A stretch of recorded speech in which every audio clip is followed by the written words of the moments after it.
In this guide, I'm going to show you guys how to prepare a prior year return. Let's get started.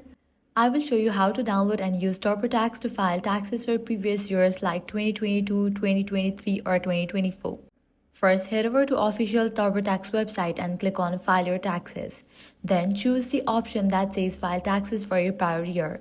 From there, select the specific tax year you want to work on and choose whether you are using Windows or Mac. Next, sign into your account, complete the purchase, and download the software to your PC. Once it's installed, open TurboTax and begin filing out your return for the selected year.